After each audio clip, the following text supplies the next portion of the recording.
ഞാൻ 2ാം ക്ലാസ്സിൽ പഠിക്കുമ്പം ഇവൻ അനിയനുണ്ടായി എന്ന് പറഞ്ഞിട്ട് എന്നെ കാണിക്കാൻ കൊണ്ടുപോവാണ്. അപ്പം ഞാൻ ഈ മറ്റേ നമ്മുടെ ഈ കൊതുക് മൂടി കടിക്കാതിരിക്കാൻ വെക്കുന്ന വേണ്ടിയിട്ട് അത് ഒരു net. അടപ്പുണ്ടല്ലോ, അന്ന് ഇങ്ങനെ അത് തുറന്നിട്ട് കാണിച്ചപ്പം എനിക്ക് വർക്കായില്ല, കണ്ടിട്ടത്ര ഇഷ്ടപ്പെട്ടില്ല. എന്താ കാര്യം എന്ന് വെച്ചാൽ ഞാൻ കണ്ടിട്ടുള്ളതൊക്കെ ഒരു ബേബീസ് എന്ന് പറഞ്ഞാൽ നമ്മുടെ അന്നത്തെ അണ്ടർസ്റ്റാൻഡിങ്ങിൽ കുറച്ചുകൂടെ മുട്ടിലൊക്കെ കാണാൻ നല്ല ഭംഗിയാണല്ലോ. ഈ ഉണ്ടായ ഉടനെയുള്ള കുട്ടികളെ കാണാൻ ഭംഗിയില്ലല്ലോ. കുഞ്ഞു അപ്പൊ ഞാൻ ചോദിച്ചു, ഇതെന്താ ഇങ്ങനെ ഇരിക്കുന്നത്, എന്റെ അനിയ തന്നെയാണ്. ഇതെന്താ? അപ്പൊ പറഞ്ഞ് ബേബീസ് ഇങ്ങനെയായിരിക്കും. ആ. You know like how new Of bones course, are, of course, right? yeah. അപ്പം എൻ്റെ കുട്ടി ഉണ്ടായപ്പോഴും ഞാൻ ആദ്യം ഇത് ഒരു പഴയ ഒരു പഴയതിലേക്ക് തിരിച്ചു അല്ല, ഒരു നിറം വെച്ച് കാണുമ്പോ ഒരു സെക്കൻഡ് ഡേ ആവും, അല്ലെങ്കിൽ ഫസ്റ്റ് ഡേ. ആണ്. അപ്പൊ ഇത് അപ്പൊ ഞാൻ ഇച്ചിരി ഇങ്ങനെയാണോ ഉണ്ടാവുകയെന്ന് ചോദിച്ചു. ഇത്ര അവനെ അവര് പറഞ്ഞിട്ടാണ്, എനിക്ക് ഓർമ്മയില്ല. വളരെ പ്രതീക്ഷയോടെ കാത്തിരുന്നതാണ് കൊച്ചു. എനിക്ക് അത്ര വർക്കായില്ല. അപ്പൊ അങ്ങനെ. പക്ഷെ എനിക്ക് ഭയങ്കര, ഞാൻ അവന് വിളിപ്പേര് കുഞ്ഞൂട്ടൻ അങ്ങനെ കുഞ്ഞു എന്നാ എപ്പോഴും വീട്ടിൽ വിളിക്കും. ഉം.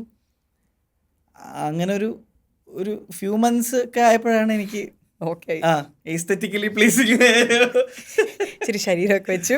ഈ പെൺകുട്ടികളെ കുറിച്ച് പറയുമ്പം എപ്പോഴും പറയും അവർ അമ്മമാരും കൂടിയാണ് അവരുടെ ഇളയ ആളുകൾക്ക് എന്നൊക്കെ പറയും. ആൺകുട്ടികൾക്ക് പക്ഷേ ശരിക്കും പിതൃവാത്സല്യമല്ല ചേട്ടന്മാർ വരുമ്പോൾ. എനിക്ക് തോന്നുന്നു ഒരു ബോഡി ഗാർഡ് പോലത്തെ ഒരു ഫീലിംഗ് ഒക്കെ ആണല്ലോ പലപ്പോഴും ഒരു മൂത്ത ചേട്ടൻ എന്ന് പറയുമ്പോൾ ഉണ്ടാവുക. ഇപ്പം നവനീതാണെങ്കിൽ ഇൻ്റർവ്യൂവിലെല്ലാം നീരജിനെ കുറിച്ച് ഘോര സംസാരിക്കാറുണ്ട്. ആസ് എ ബ്രദർ നീരജ് എങ്ങനത്തെ ഒരു ആളാണ്? എനിക്ക് അവനാണ് പല കാര്യങ്ങളും കുറേം കൂടെ പുതിയ ന്യൂ മ്യൂസിക്കും പലപ്പോഴും പുതിയ പല പരിപാടികളും കാണിച്ചു തരുന്ന ആള് അവനാണ്. എൻ്റെ ജെൻസി കണക്ഷൻസ് ഒക്കെ അവനാണ് കൊണ്ടെത്തി. അവൻ്റെ അടുത്ത് നിന്നാണ് പിടിച്ചെടുക്കുന്നത്. പുതിയ ആർട്ടിസ്റ്റുകൾ വന്നു കഴിഞ്ഞാൽ, പുതിയ ട്രെൻഡ് വന്നു കഴിഞ്ഞാൽ, പുതിയ ടെക്നോളജി വന്നു കഴിഞ്ഞാൽ, he's more of a tech guy. ഞാൻ ഓൺലി റൈറ്റ് ബ്രെയിൻ ഗൈ ആണ്. അപ്പം എനിക്ക് ഇപ്പോഴും പറയും, ഞാൻ ഫോൺ പിടിക്കുന്ന കണ്ടു കഴിഞ്ഞാൽ തന്തവയും മറ്റേ ലൈക്ക് നോട്ട് ടെക്നോളജി പരമായിട്ട് ഞാൻ ഭയങ്കര, അത് ചെറുപ്പത്തിലേ തന്നെ എനിക്ക് കമ്പ്യൂട്ടർ, ഡ്രൈവിങ്, അല്ലെങ്കിൽ I drive, but still it's not like ഭയങ്കര എസ്തെറ്റിക് ആയിട്ടുള്ള പരിപാടികൾ. ജോഗ്രഫി, എനിക്ക് റൂട്ടുകൾ, എൻ്റെ നാട്ടിൽ തന്നെ എനിക്ക് GPS ഇല്ലാതെ ഓടിക്കാൻ പറ്റില്ല, ഗൂഗിൾ മാപ്പ് ഇല്ലാതെ ഓടിക്കാൻ പറ്റില്ല. അപ്പം അങ്ങനെ പല ഏരിയയിലും ഇപ്പം ഞങ്ങൾ ഒരുമിച്ച് കൊളാബറേറ്റ് ചെയ്ത് വർക്ക് ചെയ്ത് തുടങ്ങി. എൻ്റെ മ്യൂസിക് വീഡിയോസൊക്കെ അവൻ ഡയറക്റ്റ് ചെയ്യാൻ തുടങ്ങി.